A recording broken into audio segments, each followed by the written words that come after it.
Vangazmic Voyage, take one. Greetings, Voyagers. Welcome and Happy New Year. Today is January 1st, 2018. I'm not in my van. We've been living with my daughter for the last 5 days because our outside temperatures have been down into the single digits and the minus single digits Fahrenheit. And fortunately, we have my daughter for backup. We've been staying here in her apartment, and we will continue to for probably the next 5 days. Today is Monday, January 1st. The bitter Arctic cold is forecasted to last through Friday. So I expect we'll be here till then. And then it's going to go back up to more normal seasonal temperatures, into the 30s in the daytime and 20s at night, which is not so bad. We've been doing that in a van without too much trouble at all. Not too much discomfort either, really. So yeah, we'll be back. We'll be out of the apartment, out of my daughter's hair, and back into the van in about 4 or 5 days.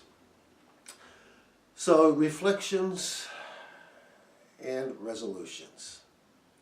2017 was a big year for us. We managed to get out of the ghetto, got into the van, and we are now 62 days into our van dwelling existence. Subtract 4 for the time that we've spent here, but you know what I'm saying. And it's been a major transition and a good one. It's a little uncomfortable in the van sometimes with the two of us, and especially in the cold weather. We stayed in the van Christmas Eve and I think even Christmas night, and then no, actually it was Christmas morning. We woke up and it was 13 degrees. So a little nippy, and we moved in here. But you know, this was part of the plan. I had discussed this with my daughter, obviously, long before we actually made the move, even bought the van. She knew all about my plans to escape poverty and the danger of living in the ghetto. She was very concerned about us having to live in a neighborhood like that, and so she told me long ago that when we get into the van, if it gets too cold outside, you can always come and stay at my place. So thank God I did one thing right in my life. I have a daughter who cares and is willing to put up with us for a while. So that was part of the plan. If she wasn't available, if for some reason we didn't have her as a backup, I would have put off buying the van until the spring, because it's nasty out there right now. And I know from my own experience, I've been an outdoors person all my life, and I know from my own experience in cold weather camping that when it gets too cold, you will spend all your time and energy just doing the mundane tasks that need to be done just to survive. And there's no time, and there won't be any time or energy left for just kicking back and relaxing and doing the fun things like going exploring places and shooting videos of colorful places. So here we are. Now, it's been a good year in that sense. We did finally make the transition. We got out of the ghetto. We're in a much safer and better place. We're not paying rent anymore, so that's good. I've been able to, just in the 2 months that we've been living rent-free, I've been able to help out my daughter, who's been having some problems. So I was able to give her $1,300 over the last 2 months. And so this living arrangement is working out for the family, not just for my son and I. I intend to make a video sometime in the not-too-distant future about the finances, the financial situation, the economy of moving into the van, what it cost me to build out the van, and what my expenses are. That will be coming later on down the road, but suffice it to say that I am ending 2017 financially flat broke. I have about $26 to my name right now until Wednesday, 2 more days, when my son gets his disability check. So we're ending the year the same way we started it, flat broke. So some things don't change. just because it's the new year. Nothing changes on New Year's Day, as the song goes. You know, our lives don't fit neatly into 12-month little packages, so you just, and it seems like, you know, unless you're a wealthy person, you spend a lot of your time not controlling events and making a situation, but reacting to forces, external forces that impinge on our lives and knock us down and throw obstacles in our paths. And we struggle with these things. And it seems like we don't have a whole lot of control over our lives. But I did do that this year, man. I made a big change this year. I got us moved out of the apartment into a van, and it's a done deal. So sometimes the little guy can prevail if you can just keep on coming back at him when they knock you down. You just got to get back up and go back at it. And that's where we are now. So things are going to get better financially. We're not paying rent anymore. I bought this nice little Canon Vixia camera for myself for Christmas, $209. And I intend to add some accessories. So here's some of my plans for the new year. Unless there are any major changes to the van, which I don't anticipate, I probably won't be doing any more van build-out kind of videos. There's nothing left to build out. Not much, anyway. There may be, I'm going to try and put in some extra shelving, but you know, I'm going to have to wait till the springtime because it's just so cold out there. It's so hard to work in the cold. Your fingers don't function right, you know, your brain doesn't work right, and it's just too much of an effort and a struggle to do work in the cold. So any changes I may make or any improvements I may make to the van, I'm going to have to wait until the spring. However, there will be one very interesting change that will be coming in the springtime when the air warms up. I'm going to be diving again. I'm not going to be scuba diving. All my scuba tanks are up in storage up in my my little place up in northern Maine.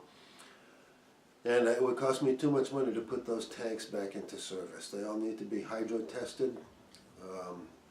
Scuba tanks need to be hydrostatically tested every 5 years to make sure they're safe to fill with high pressure air. And those tests cost $50 now. So I got 3 tanks. It's $150 to put my tanks back in service. So that's not going to happen right away. I'm not sure if I'll get back into scuba diving. I have more than 500 dives logged over my lifetime. Most of it here in the North Atlantic area, with a couple of trips to the Florida Keys. So I don't know if I'm going to get back into fully scuba diving again, but I am definitely going to resume snorkeling in the spring. The last wetsuit I bought has a nice titanium lining, and that reflects your body heat back onto your body when you're diving. So it's the warmest wetsuit I have ever owned. The last time I used it, this was probably 6 years ago. Last time I used it for scuba diving, I should say. I've been snorkeling a couple of times, but last time I used it for scuba diving was 6 years ago. And we were diving out of Gloucester, and I made a dive down to 95 feet, which is kind of deep. I don't typically go that deep. I had my film camera with me, my submersible Nikonos 35mm film camera, which I'm not going to use anymore, unfortunately, because it's hard to find film. Film is expensive, and at some point I got to make the switch to digital. But that's my plan.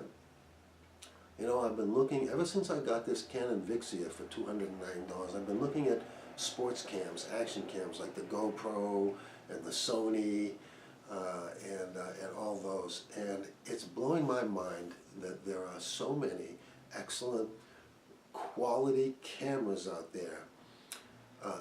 Tiny, small cameras like the GoPro and those things that will produce high resolution, excellent images, and you can buy them cheap.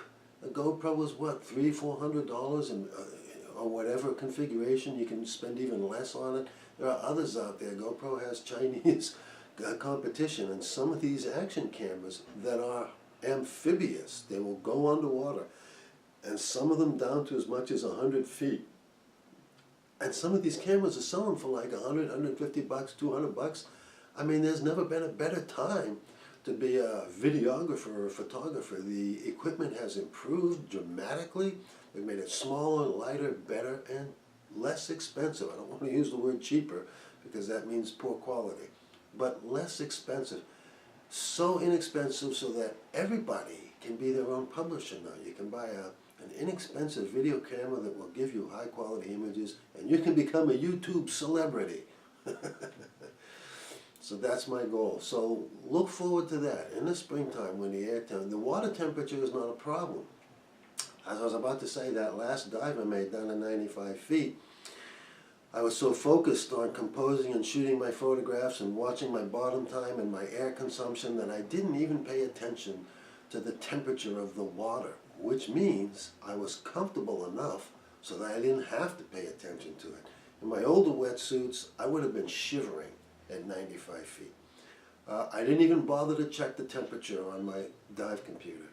When we got back to the boat, I asked some of the divers, did anybody check the temperature down there? And they said, yeah, it was 45 degrees Fahrenheit, 45 degrees. That's cold water. But I didn't shiver. I wasn't cold, or at least not cold enough to notice that I was uncomfortable. So that wetsuit is really great at keeping me warm. So 45 degrees. I was looking at the weather, local weather here last week, and the weatherman was showing the water temperature out here off of Boston. It's 46 degrees. Theoretically, I could go out there right now, dive in the water in that wetsuit and be comfortable. Problem is, the air temperature is 1 degree today, one degree above zero. So it's not the water temperature I have to be so concerned about, it's the air temperature. I've done a lot of cold water diving from boats and from the shore, and you know, it's one thing to be in the water and be having a good time, but when you get out and you have to start stripping down out of a soaking wet wetsuit and the air temperature's in the 30s, man, that gets really uncomfortable. There are ways around that by bringing coolers full of hot water with you and stuff like that, but it's a bit too uncomfortable for me to be doing it. One thing when I was young and hale and hearty and had that gung-ho attitude, I'm 66 years old. I'm going to be 67 in a couple of months. So, you know, I don't need to beat myself up like that anymore. But be watching. There will be underwater videos coming from me snorkeling. And you are going to be amazed. I am going to blow your mind at just how absolutely beautiful and astonishing the marine life is here, even in this shallow water, and especially in the shallow water.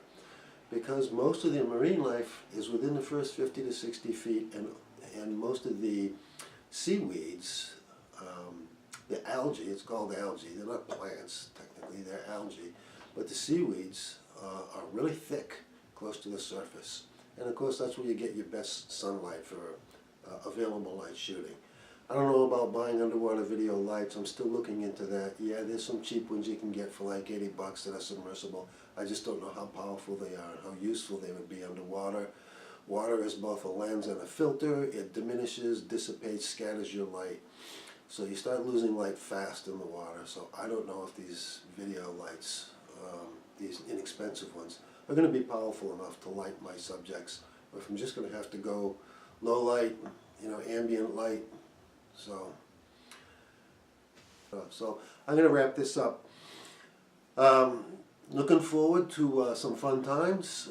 There's going to be more videos exploring the area that I live in, which is the area north of Boston on the what's called the North Shore in Cape Ann, all the way from, you know, Salem, Marblehead, Salem, all the way up to Gloucester, Rockport, and even up to Newburyport, Ipswich. It's real nice up that way. And when I start showing you the underwater videos, it's going to be quite the surprise, really exciting. So I'm looking forward to a good year.